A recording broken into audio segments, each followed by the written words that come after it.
Uno de los supuestos deseos más grandes que llega a externar el hombre suele ser la paz mundial y cosas así. Cuando hacen concursos de talentos o muchas cosas, incluso ese malvado concurso de Miss Universo, y les preguntan qué es lo que anhelan, si pudieran pedir algo, ¡ay, la paz del mundo! Muchas personas piensan que la verdadera religión incluso está supuesta a traer paz al mundo, que la verdadera religión está supuesta a traer paz a los hombres. E incluso hasta pretenden apoyarse en esa frase, paz y amor entre los hombres. ¿No decía así cuando nació el Señor? Gloria a Dios en las alturas y en la tierra paz y amor a los hombres. Oh, sí, pero el texto solo dice paz. Y esta paz a aquellos de buena voluntad, o según nos dice la versión de la Biblia latinoamericana, paz entre los hombres, entre quienes Él se complace. Así que esta paz prometida y anunciada, hermanos, no estaba supuesta para toda la humanidad. Y ya que no todos los hombres se complacen en Dios. Y es más, ya que la gran mayoría de los hombres no se complacen en Dios y en la verdadera religión, nuestro Señor Jesucristo nos advirtió que su venida no causaría paz en el mundo. ¿Sí? Eso fue lo que Él nos dijo en Mateo capítulo 10, versículo 34. Acompáñenme por favor a Mateo capítulo 10, versículo 34. Y vamos a ver allí la espada de Cristo. Hemos estado meditando en los versículos previos y en esta oportunidad nos encontramos ya en el versículo 34 y nuestro Señor Jesucristo hablando dice: no penséis que he venido para traer paz a la tierra. No he venido a traer paz, sino espada.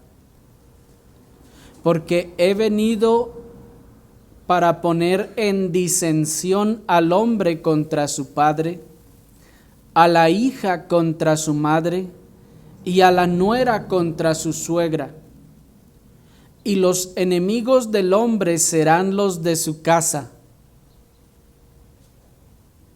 El que ama padre o madre más que a mí, no es digno de mí.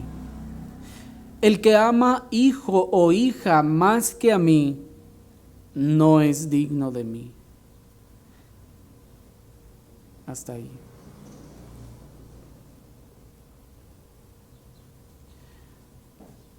Aunque a alguno le pareciera que lo que nuestro Señor Jesucristo está buscando es desalentarnos de la fe cristiana con todos estos versículos que hemos estado viendo, la realidad, hermanos, es que Él estaba buscando lo contrario. Nuestro Señor Jesucristo con todas estas palabras buscaba fortalecernos en la fe y alentarnos y prepararnos para lo que venía. No, el Señor no quiere que nos desalentemos con todas estas noticias, sino Él quiere advertirnos, como cuando un padre sube con su hijo a la caja de una camioneta o a algún juego mecánico. ¿Cuál es la principal instrucción que le da? Agárrate. ¿No es así? Cuando se sube a la caja de alguna camioneta porque le van a dar un raite o algo así, ¿qué es lo que le dice a su hijo? Siéntate donde quieras, no te preocupes por nada, ahorita llegamos. ¿Le dice así? No, le dice agárrate. E incluso si su hijo manifiesta una conducta desinteresada o despreocupada, trata de meterle un poquito de preocupación. No, hijo, no te sientes ahí porque cuando la camioneta arranque te puedes caer de espaldas o de cabeza. ¿Sí o no? Y no es que el padre quiere hacerle pasar un mal rato a su hijo ahí en el viaje de la camioneta o en el juego mecánico. Él está buscando que esté bien y con seguridad y le dice, agárrate. Es como el buen médico que no va a engañar a su paciente solo para hacerlo sentir bien o para que no se sienta más mal.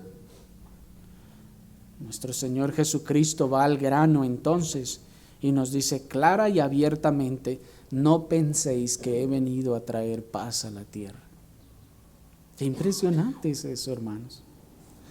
El Señor no se anduvo con rodeos ni trató de suavizarnos las cosas diciendo, bueno, miren, tal vez la cosa no vaya a estar muy bonita para ustedes, pero ánimo, échenle ganas. No, hermanos. De entrada dice, si ustedes están pensando que yo vine a traer paz a la tierra, ya quítense esa idea de la cabeza. Dice el Señor, si ustedes pensaron que venir al cristianismo y ser cristianos iba a ser una vida de paz y de gozo y de lecho de rosas hasta que viniera, ya quítense esa idea de la mente.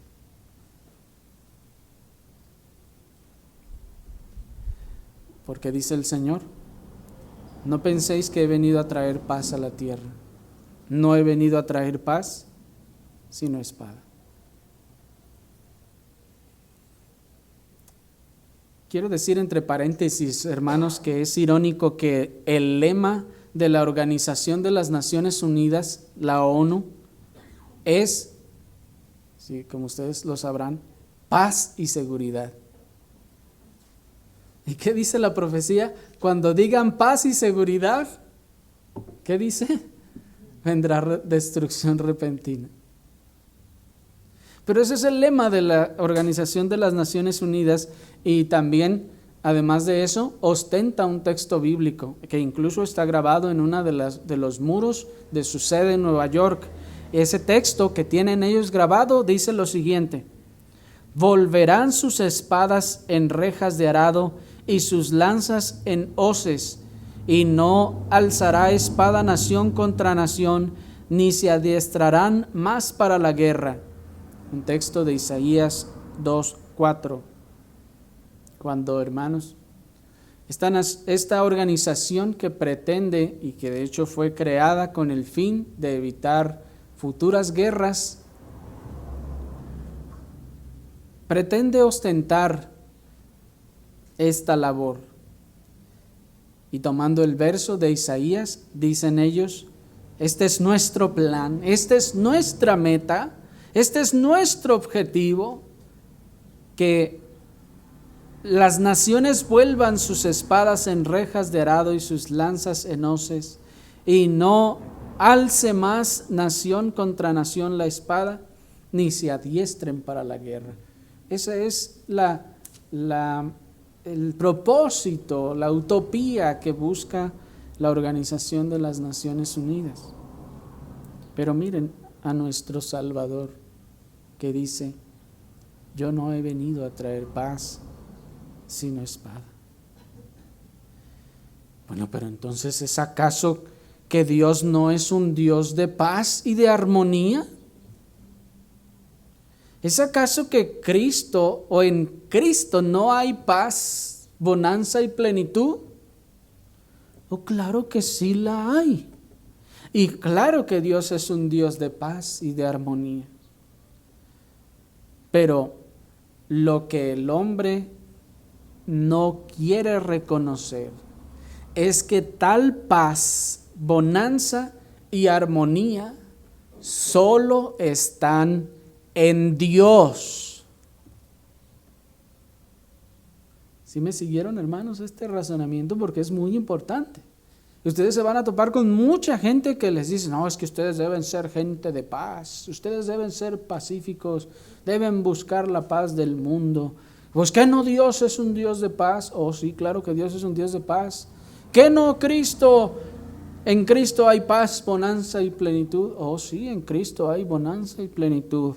Pero lo que el hombre debe saber y que no quiere reconocer es que esa paz, esa bonanza y esa armonía solo están en Dios. Y lo que el hombre no quiere pues reconocer es que tal paz y bonanza nunca se podrán encontrar fuera de Dios, ni echando a Dios fuera de la ecuación. Si Dios es un Dios de paz, Dios es un Dios de armonía, Cristo trae paz y bonanza, pero es Dios y es Cristo, y la paz está en ellos y viene de ellos, pero cuando tú los has echado de tu mente, de tus organizaciones, de tus escuelas y de todo tu ser, ¿cómo esperas la paz? Esta paz no existe sin ese Dios. Esa paz no puede sustentarse ni mantenerse sin Dios. Pero mientras el soberbio barro de la tierra siga echando a Dios de sus naciones, no habrá paz. Mientras el soberbio barro de la tierra siga echando a Dios de sus gobiernos, no habrá paz. Mientras el soberbio barro de la tierra siga echando a Dios de sus sociedades, de sus organizaciones, de sus familias y de sus mentes, la verdadera paz en el mundo será literalmente imposible. La verdadera paz en el mundo será imposible. Veamos allí a la gran bestia entonces de las Naciones Unidas, pretendiendo atribuirse a sí misma la labor y los propósitos del versículo de Isaías, una labor y propósitos que solo Dios puede cumplir. El hombre diciendo, yo me voy a encargar de traer la paz. Nosotros vamos a hacer que todas las naciones hagan sus espadas, las vuelvan arados y que nadie vuelva a pelear contra otros. Ese texto dice que el hombre lo va a hacer. Isaías 2, 3 y 4 nos dice, se los leo, y vendrán muchos pueblos y dirán, venid y subamos al monte del Señor, a la casa del Dios de Jacob, y nos enseñará sus caminos, y caminaremos por sus sendas, porque de Sión saldrá la ley, y de Jerusalén la palabra del Señor. Y juzgará entre las naciones, ¿quién? Dios. Y reprenderá a muchos pueblos, y volverán sus espadas en rejas de arado, y sus lanzas en hoces. No levantará espada nación contra nación, ni se adiestrarán más para la guerra. ¿No les suena algo completamente diferente? ¿Se fijan, hermanos, el tremendo efecto de mutilar un versículo de la Escritura?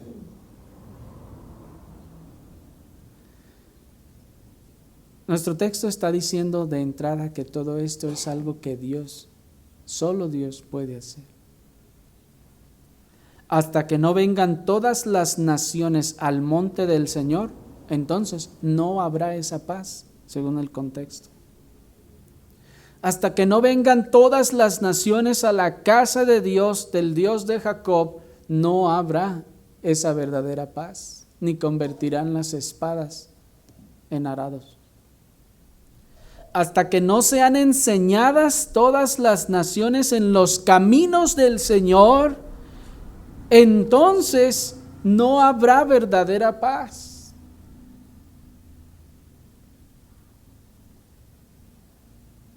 Hasta que las naciones no caminen por las sendas de Dios, no habrá paz. ¿Me explico?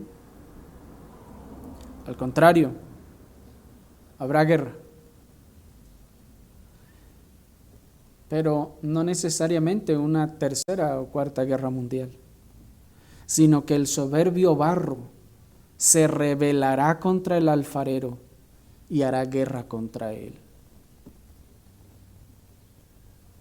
Revelación capítulo 16, versículo 14 nos dice, pues son espíritus de demonios que hacen señales y van a los reyes de la tierra en todo el mundo para reunirnos a la batalla del gran día del Dios Todopoderoso. Mientras el hombre busca paz entre ellos, o pretende paz entre ellos sin Dios, en realidad hay guerra. Pero esta guerra no es una guerra entre los hombres, es una guerra contra Dios. Hay, hermanos, una guerra contra Dios. Y cuando nuestro Señor Jesucristo está hablando y diciendo, yo no he venido a traer paz, sino espada, Él está hablando precisamente de esta guerra también. Una guerra en la que estamos ya y que concluirá, hermanos, en la última etapa de la esperanza escatológica, cuando los reyes de la tierra, de todo el mundo, se reúnan para hacer guerra contra el Señor. Y si observamos el contexto en que son dichas estas palabras, hermanos, llegaremos a la conclusión de que el tan famoso y tristemente malinterpretado Armagedón no es la tercera o cuarta guerra mundial, como muchos han dicho, o una gran catástrofe que destruirá la tierra, hermanos. No, esa guerra de Armagedón será la soberbia, arrogancia y rebeldía del mundo impío en oposición a Dios. Será la soberbia, arrogancia y rebeldía del mundo impío en aborrecimiento de la persona de Dios, de sus mandamientos y de su iglesia. Pues eso es lo que nuestro Señor Jesucristo mismo nos dijo también ahí en Mateo 10:22, y seréis aborrecidos de todos por causa de mi nombre. Así que pues, hermanos, el conflicto que nuestro Señor Jesucristo anunció claramente sería ocasionado por el aborrecimiento del mundo de tinieblas a Cristo y a la práctica viva de la verdadera religión. La espada, o lo opuesto a la paz que nuestro Señor Jesucristo anunció que habría, hermanos, sería ocasionado claramente por el aborrecimiento del mundo de tinieblas a Cristo, por el aborrecimiento del mundo de tinieblas a la práctica de la verdadera religión. Practiquen ustedes verdadera religión, es decir, pongan en práctica de verdad lo que creen y el mundo los aborrecerá. Eviten practicar su religión delante de los impíos y todo estará bien. Eviten las confrontaciones religiosas con los impíos y todo estará bien. Pero si ustedes se determinan a practicar la verdadera religión, ustedes, dice el Señor, no estarán en paz. No habrá paz con el mundo. Y decimos verdadera religión porque la falsa religión nunca causará problemas en el mundo de tinieblas. La falsa profesión, una profesión a medias, una profesión escondida, nunca causará problemas en el mundo de tinieblas. La tibia religión de la mediocridad no incomodará a nadie. La verdadera religión sí, pero esa tibia mediocridad de muchos que se dicen cristianos no incomoda a nadie. Esa no es verdadera religión.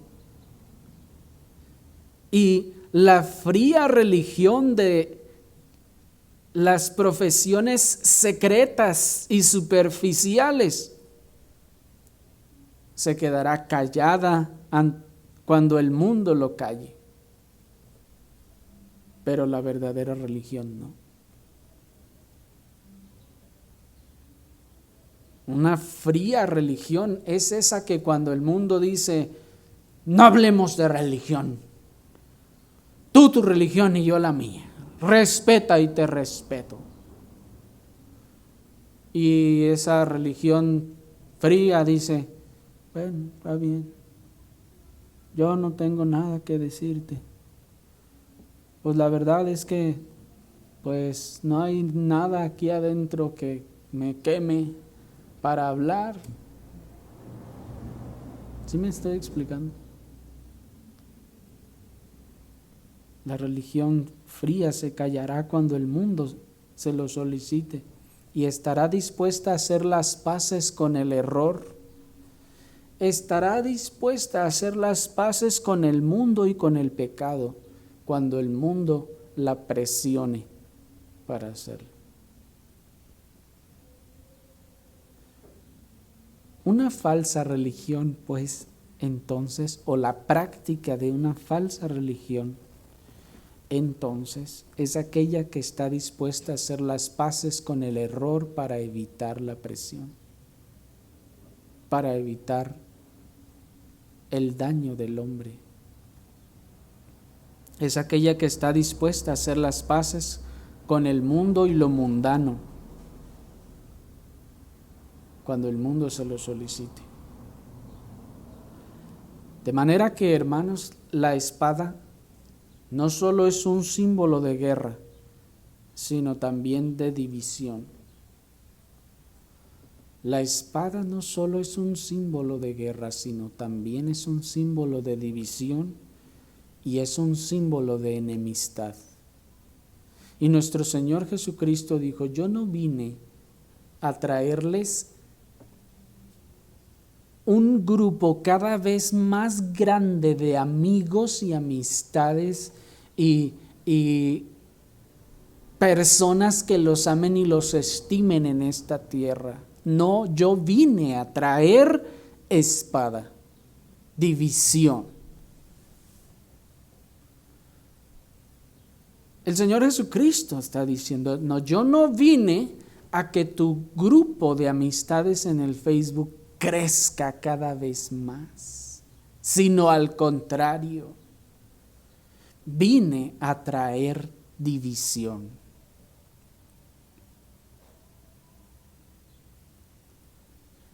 Pues noten cómo dice ahí en el versículo 35, Mateo 10, 35 dice, porque he venido para poner en disensión al hombre contra su padre, a la hija contra su madre, a la nuera contra su suegra, y los enemigos del hombre serán los de su casa. ¿Se fijan, hermanos? Cuando el Señor dice, pues, yo no vine a traer paces, yo no vine a que ustedes sean tan populares y tan buenas gentes y tan queridos que tengan hasta 1 millón de amigos y que gracias al amor de Cristo y a la bondad y a la buenosidad ustedes se atasquen de amigos y todo mundo los estime y los ame. No, dice el Señor, yo he venido para que el efecto de la verdadera religión cause más bien una división entre el hombre, entre su padre y su padre, la hija contra su madre y la nuera contra su suegra. He venido, dice el Señor, a traer enemistad tal que los enemigos del hombre serán los de su propia casa. ¿Me explico?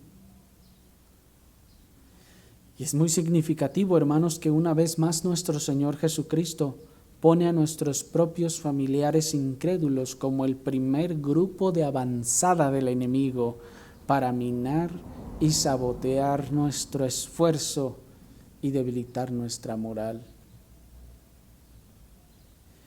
Habría sido tal vez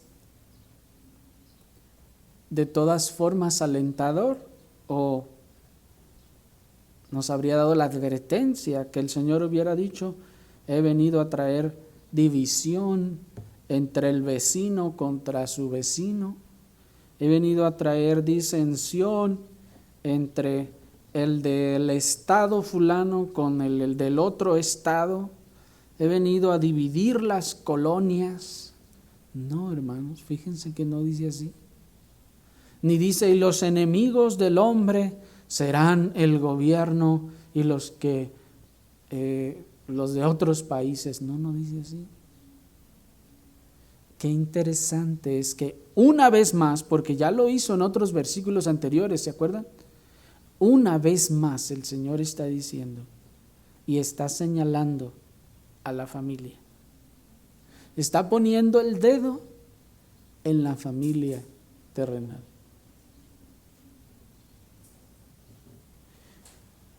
¿Por qué, hermanos? Porque nuestros familiares incrédulos tienden a ser el primer grupo de avanzada del enemigo de nuestras almas para minar o sabotear nuestro esfuerzo y debilitar nuestra moral.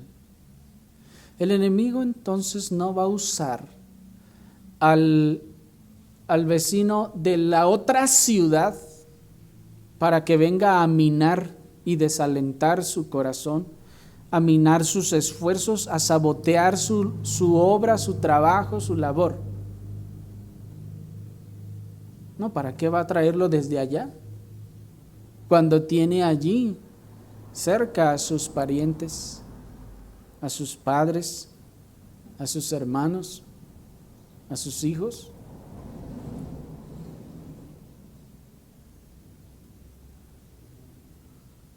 El enemigo sabe, hermanos,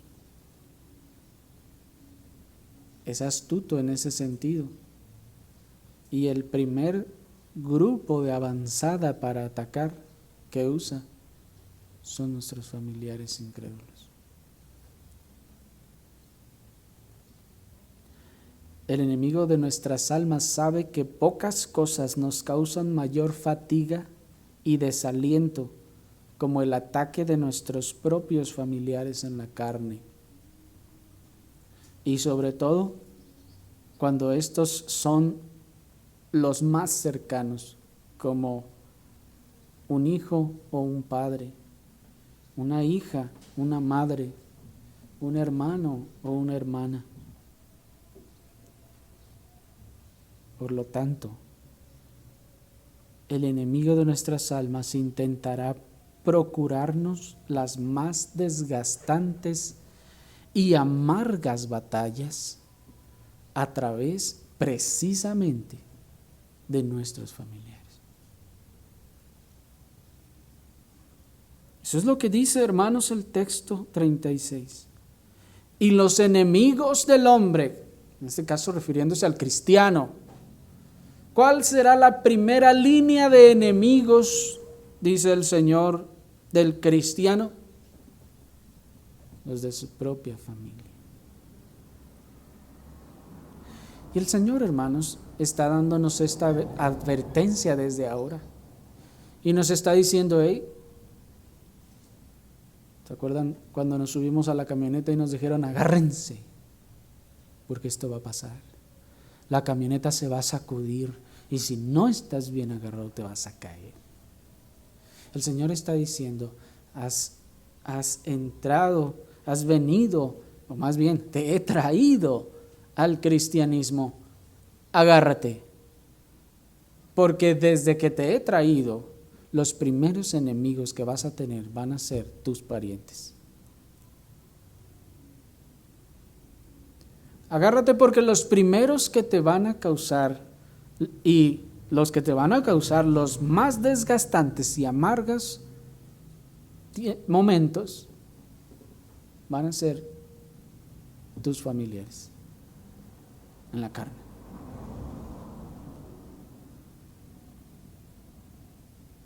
Qué impresionante es eso, ¿no, hermanos? El Señor ya nos lo había dicho, pero nosotros andábamos como que ni en cuenta.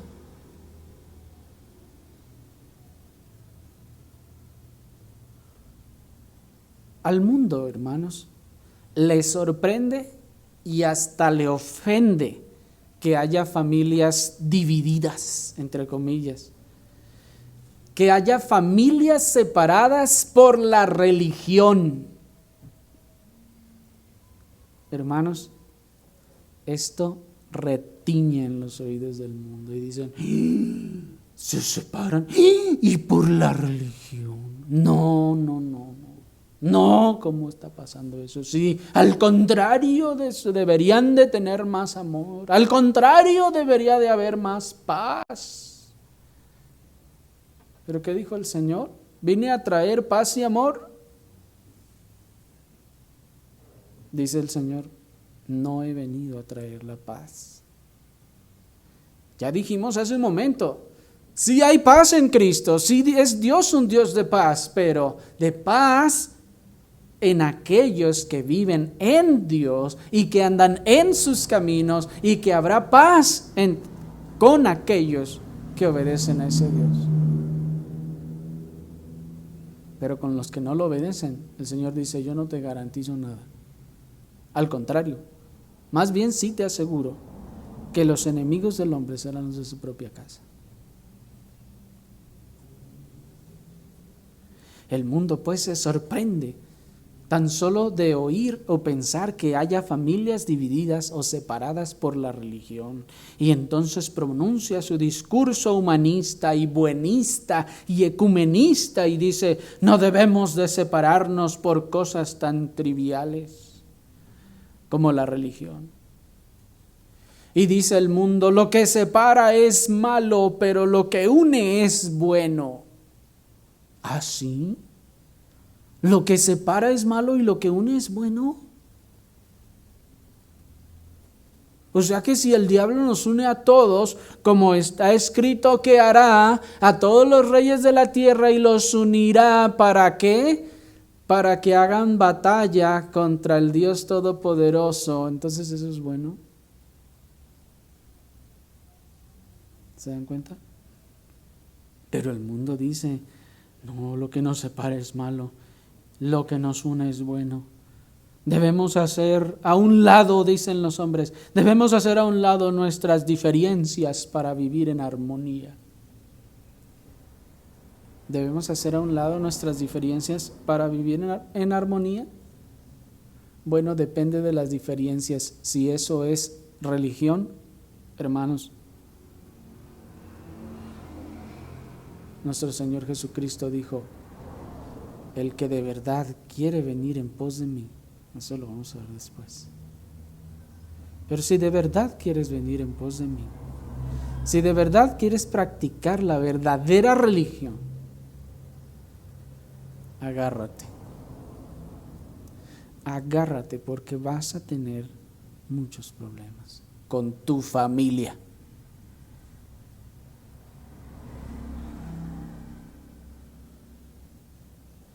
Pero a nosotros no debe sorprendernos, hermanos, que haya familias divididas por la religión. No debe sorprendernos tales disensiones, porque nuestro Señor Jesucristo no solo las anunció, sino que aún más, Él las ocasionó en cierto sentido. Es decir, son por causa de Él. Pues dice el verso 22, seréis aborrecidos de todos, ¿por qué? Por causa de mi nombre. Así que, hermanos, a nosotros no debe sorprendernos que haya familias, y de hecho creo que todos nosotros, cada uno de los que estamos aquí, tenemos familias o familiares divididos por la religión.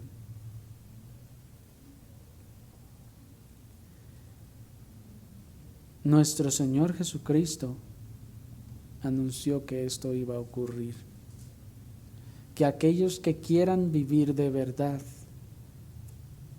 una verdadera religión, es decir, que quieran vivir lo que creen. ¿Sí me explico?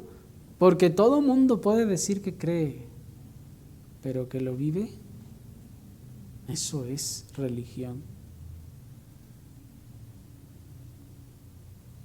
Debemos entonces nosotros hacer a un lado la verdadera religión para vivir en armonía con los hombres. Hermanos, quiero aclarar que sí, nuestro Señor está profetizando familias divididas por la religión, pero no porque, dice el Señor, yo me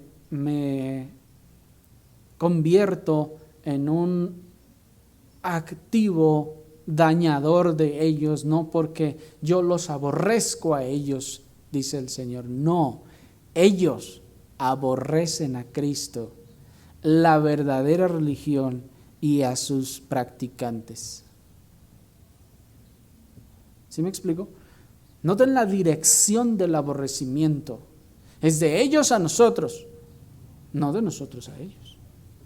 Pues esto no significa que entonces nosotros estamos habilitados o tenemos la libertad para aborrecer a nuestros familiares. No, hermanos, no, eso no es así en ninguna manera. Sino que el aborrecimiento viene de allá para acá. ¿Y por qué viene? Porque yo me determiné a obedecer lo que creo. Y entonces viene el aborrecimiento. Pero si yo no me determiné y tengo una falsa religión nada más en mi cabeza y digo, pues sí, yo sé que debiera hacer eso, pero pues mejor prefiero evitarme problemas con mi familia. Y para evitarme problemas con mi familia, está bien, lo voy a hacer. Esa no es una verdadera religión. ¿Sí me explico? Ya vimos el domingo pasado, eso es temer al hombre.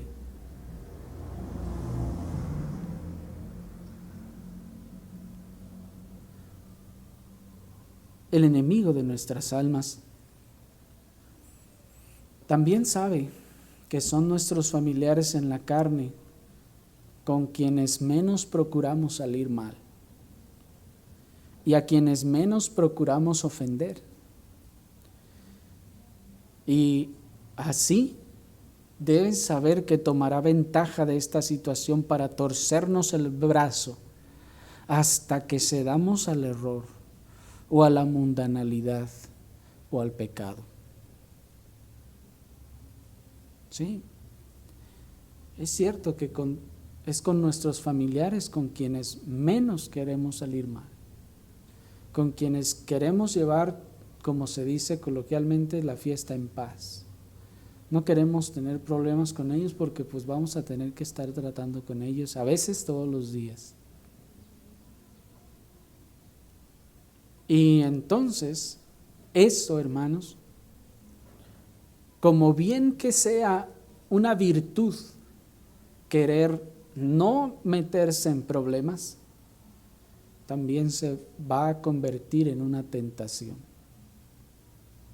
En una tentación para que yo entonces ceda al pecado. El diablo va a usar esa tentación, ese temor mío de no quedar mal con ellos, para torcerme el brazo. Y va a decir, cede, mira, se van a enojar, así que mejor cede. Mira, no te la vas a acabar, y le sigue torciendo el brazo, así que mejor ya diles que sí, hombre, ¿qué te cuesta? Cede, pues eso créelo tú solo allá en lo secreto. No tienes que vivirlo aquí con tus familiares. Tú créelo tú solo y allá tú y Dios. ¿Sí o no? Así nos dice el enemigo, hermanos, en esas circunstancias. Guárdatelo para ti. Tú crees, pero él no cree. Entonces, pues, no te metas en problemas. No sabes, eso no se le va a olvidar. Va a estar hostigándote durante tanto tiempo. No te la vas a acabar. ¿Qué está haciendo el enemigo? Está torciéndoles el brazo para que ustedes desobedezcan a la palabra de Dios, para que ustedes cedan al error, para que ustedes cedan a la mundanalidad, para que ustedes cedan incluso al pecado o a circunstancias en las que hay pecado o que derivarán en pecado.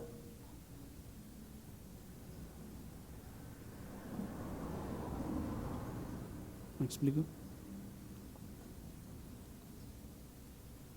Miren lo que hicieron los fariseos cuando no pudieron apagar el fervor y acallar la profesión de fe de aquel hombre que había nacido ciego. ¿Se acuerdan? Dice Juan capítulo 9, versículos 17 y 18, se los leo. Entonces volvieron a decirle al ciego, ¿qué dices tú del que te abrió los ojos? Y él dijo, que es profeta. Pero los judíos no creían que él había sido ciego y que había recibido la vista, hasta que llamaron a los padres del que había recibido la vista. Hermanos, ¿ustedes por qué creen que le hablaron a los padres?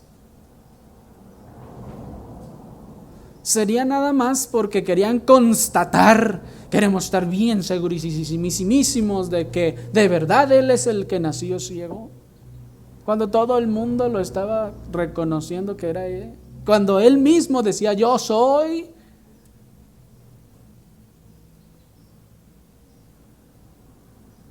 En el versículo 22 de Juan 9 se establece, hermanos, que los padres temían a las amenazas de los judíos fariseos.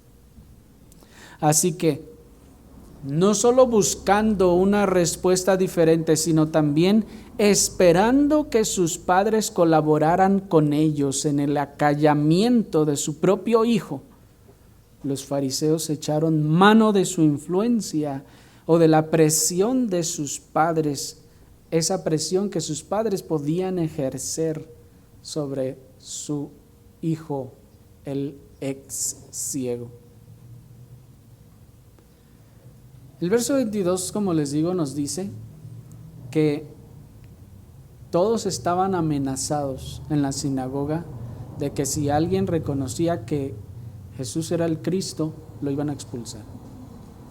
Y el verso 22 nos dice que los padres del ciego le tenían miedo. O sea, estaban dominados ya por el miedo. Ellos ya estaban, digamos, del lado de los fariseos. Entonces los fariseos, ¿qué hicieron? Llamaron a los padres. A ver, ¿es ese su hijo? ¿Y qué hicieron los padres?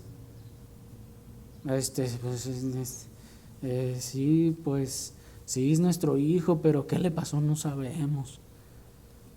Hermanos, los fariseos estaban esperando que de alguna forma ellos hablaran con su hijo también y que le dijeran, no, di que fue alguien más, ándale, y que sus padres ejercieran presión o influencia sobre él para que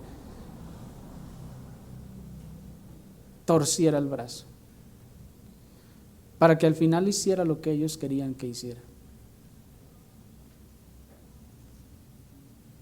Así también el enemigo de nuestras almas utilizará a nuestros familiares incrédulos e incluso a aquellos que profesan una falsa o hueca religión para tratar de sabotear nuestro sincero servicio al Señor. El enemigo de nuestras almas, hermanos, de verdad entiéndanlo, usará a nuestros familiares incrédulos, y no solo a los incrédulos, sino a aquellos que profesan una falsa o una hueca religión para sabotear nuestro servicio a Cristo. Para que ustedes o dejen de servir a Cristo o dejen de obedecerlo, dejen de asistir al servicio, dejen de ejercer servicio al Señor. ¿Me explico? Los va a usar para apagar nuestro fervor religioso también. Cuando los vea que ustedes están fervientes y queriendo servir al Señor con gozo, el enemigo va a utilizar aún a sus familiares, aún a aquellos que profesan una falsa religión, y les va a decir: no, mira, yo también soy cristiano y no ando así de fanático como tú. No, pues es que tú no eres cristiano. Tu religión no es verdadera, nomás está aquí en la cabeza. ¿Me explico?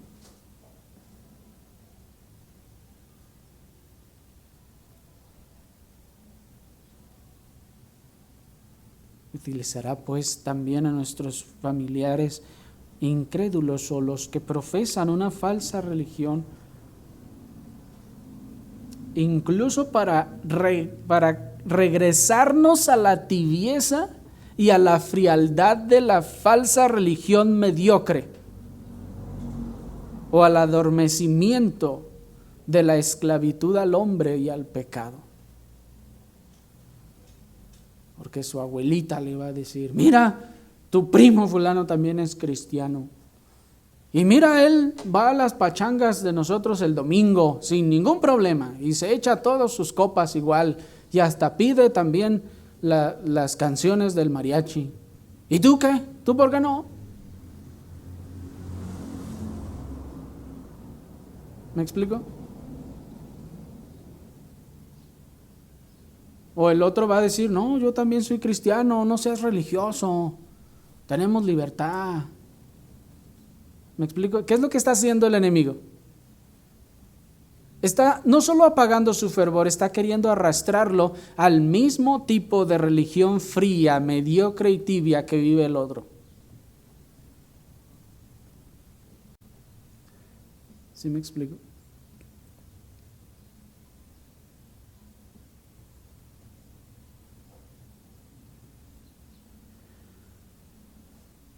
Él busca al menos adormecernos, hermanos, quitarnos el fervor. El enemigo busca lo que pueda ganar, lo que pueda obtener. Él va a tirar su ataque a ver si pega, y lo que pegue, lo que gane, con eso se conformará. Bueno, seguirá, no se conformará, pero él estará buscando lo que sea. ¿Sí me explico? Así que no debemos bajar la guardia, hermanos, porque la presión de nuestros familiares, dice el Señor, será constante. Los enemigos del hombre serán los de su propia casa. La presión, hermanos, será constante y no debemos bajar la guardia.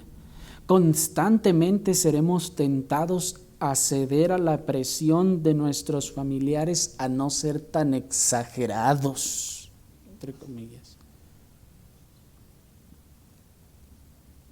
¿Cómo que no puedes venir el domingo? No, eso es exageración.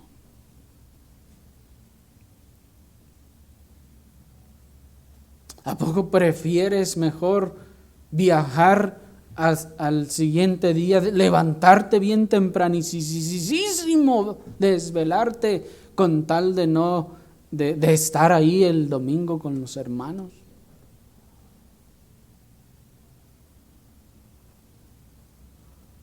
A ellos les va a parecer exagerado.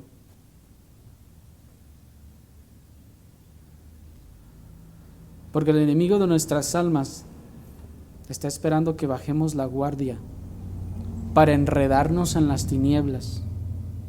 Está esperando que cedamos a la constante tentación de parte de nuestros familiares a involucrarnos en actividades ilegítimas y hasta pecaminosas.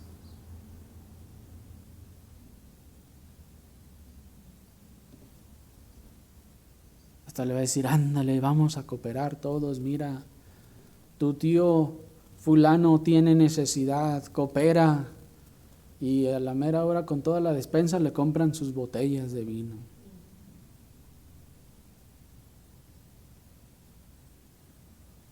¿Sí me explico?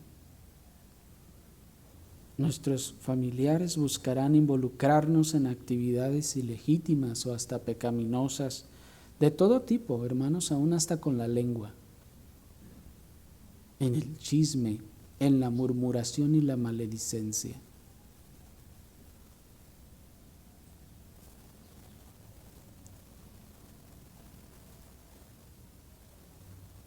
Estará esperando que bajemos la guardia para que comencemos a restar importancia a la verdadera religión y así arrastrarnos de regreso a la mediocridad de la falsa religión.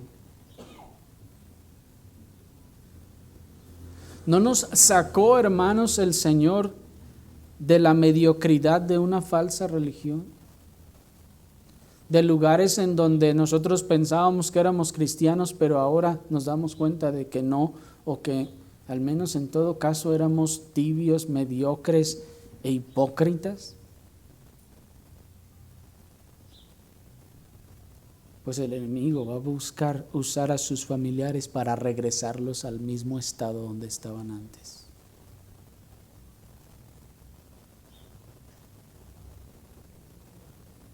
Y hasta los va a invitar, vente, vente, mira, acá ibas con nosotros antes. Hasta danzabas y te echabas maromas con nosotros, ¿qué te pasó? ¿Sí me explico? Pero nuestro Señor, hermanos, nos manda no ceder a las exigencias y la presión aún de nuestros propios familiares incrédulos o en falsa religión, ya que el que cede, dice el Señor, no es digno de Él. El que sucumbe, dice el Señor, no es digno de mí. Miren eso, hermanos, en el verso 37. ¿Están ahí? El que ama padre o madre más que a mí, no es digno de mí. El que ama hijo o hija más que a mí, no es digno de mí. Hermanos, qué palabras tan fuertes son esas. Porque sabemos que no se está refiriendo únicamente al afecto, sino a la vida práctica. ¿Yo cómo voy a poder medir el afecto que usted tiene por el Señor y compararlo con el afecto que usted tiene por su mamá, su papá, sus familiares? Yo no lo puedo ver. Pero lo que sí todos podemos ver es la conducta que usted toma de obediencia o desobediencia en base a la solicitud o a la presión de sus familiares. Ahí es donde vemos si ama o no ama, o a quién ama más.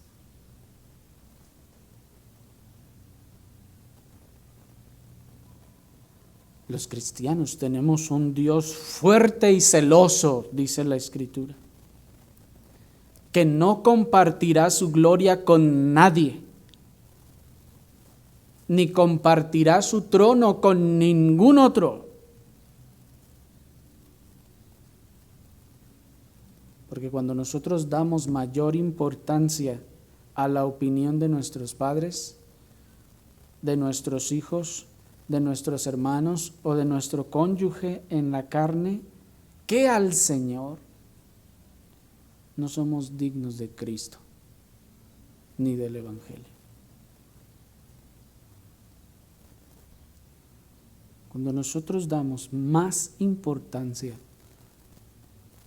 al enojo de mi papá, de mi mamá, de mis hijos, de mis hermanos, de mi cónyuge, que a lo que Dios me ha mandado, que a que Dios se moleste porque le desobedecí. Hermanos, no somos dignos de Cristo ni del Evangelio. Así lo dice el Señor.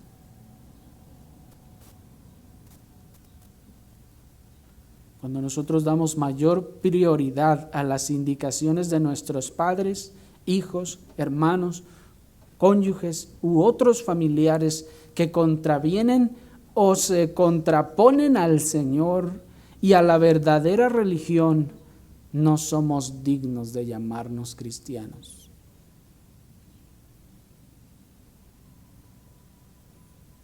Eso es lo que dice el Señor, no son dignos de mí.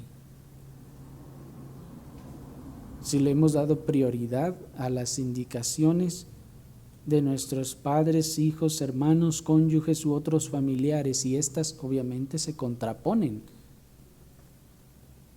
al Señor y a la obediencia de sus mandamientos. Claramente, si estas indicaciones no contravienen la palabra del Señor o alguna de las cosas que Dios nos ha mandado, pues claro que podemos concederles tal petición.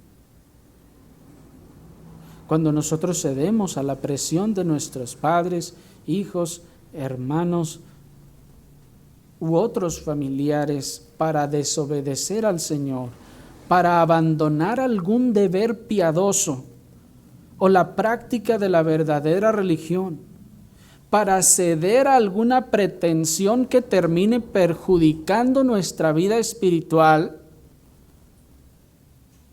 estamos mostrando dónde verdaderamente está nuestro corazón. ¿A quién amamos más?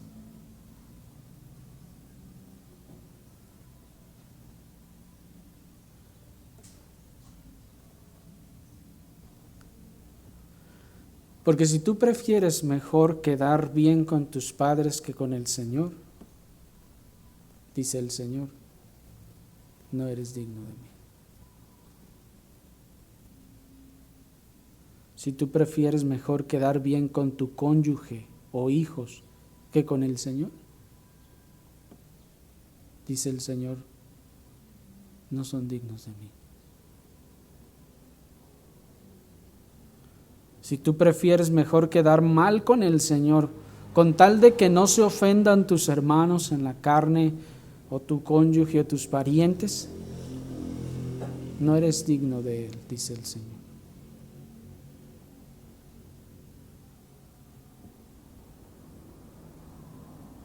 ¿Quieren saber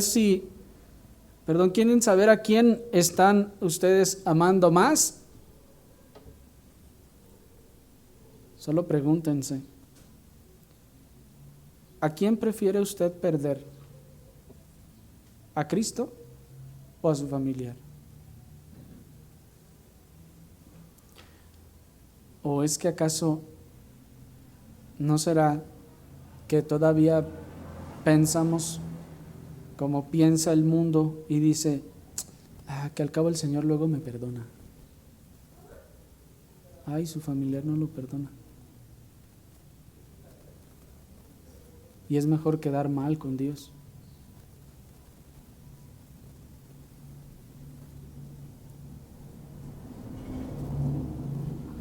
¿La estima de quién prefiere usted perder? ¿La de Cristo o de su familiar?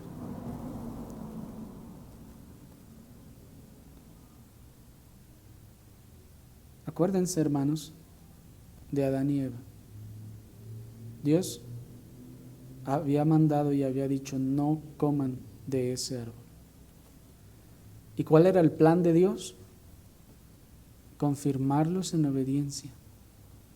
Ellos no sabían que si obedecían, les esperaba un una bendición tremenda, más allá de lo que podían imaginar. Pero pecaron y lo perdieron. Y cuando nosotros tomamos esa conducta de decir, pues que al cabo Dios me perdona, no sabemos cuántas bendiciones perdimos,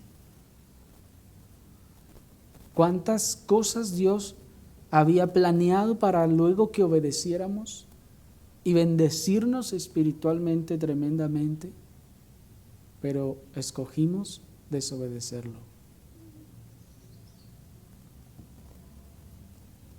¿La amistad de quién usted prefiere perder? ¿La amistad de Cristo o la amistad de su familiar? ¿La herencia de quién prefiere usted perder? ¿La herencia de Cristo o la herencia de su familiar?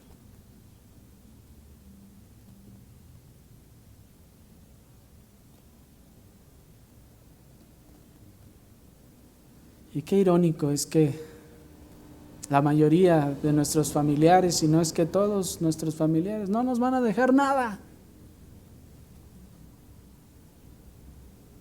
Y aún así, seguimos escogiéndolos a ellos antes que Dios.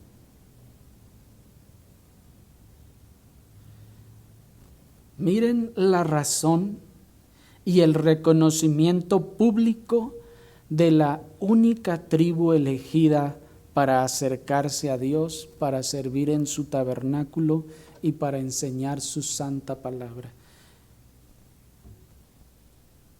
Deuteronomio capítulo 33, versículo 9, allí desde el verso 8, el Señor está hablando a la tribu de Leví.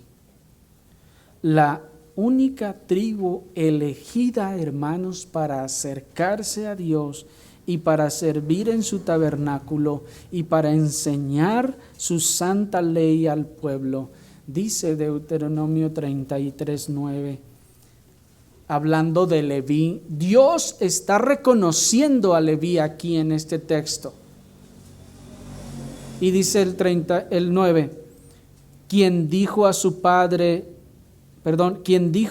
padre y de su madre, nunca los he visto, y no reconoció a sus hermanos, ni a sus hijos conoció, pues ellos guardaron tus palabras y cumplieron tu pacto.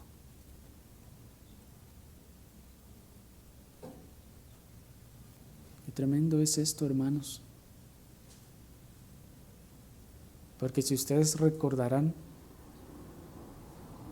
Dios confirmó a la tribu de Leví como la única tribu elegida para acercarse a Dios. ¿Por qué razón?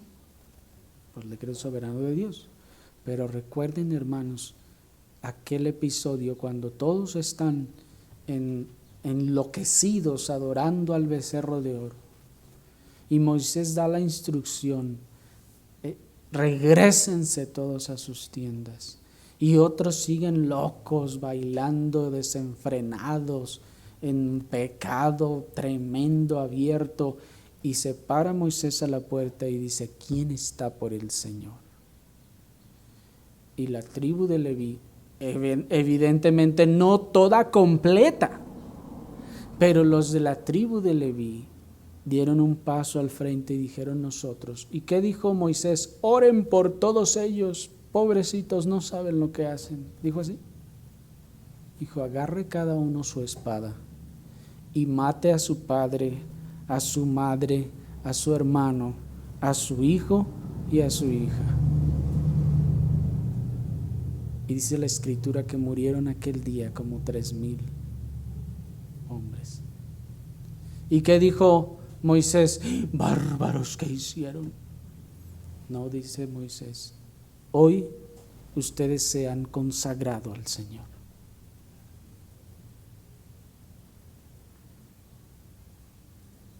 Y Dios reconoce ese acto aquí cuando dice, quien dijo de su padre y de su madre, nunca los he visto. Y no reconoció a sus hermanos, ni a sus hijos conoció. Porque dijo, tú estás contra Dios, yo no estaré contigo. Qué tremendo, hermanos. Qué tremendo es esto. El que amare a padre o madre más que a mí no es digno de mí. Y el que ama a hijo o a hija más que a mí, dice el Señor, no es digno de mí. Dios es un Dios fuerte y celoso. Que no nos está, obviamente, yo creo que ustedes lo entienden, ¿verdad? El Señor no nos está mandando a hacer daño a nuestros familiares en ninguna forma.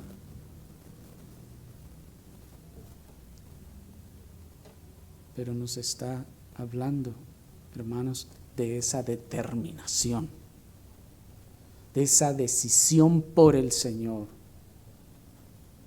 tan sólida y tan fuerte.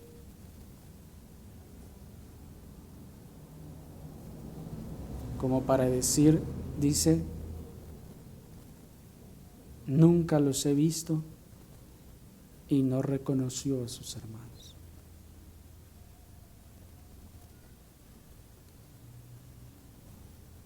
Yo sé que es impresionante esto, hermanos, pero Cristo debe ser amado por sobre todas las cosas, o en realidad no es amado.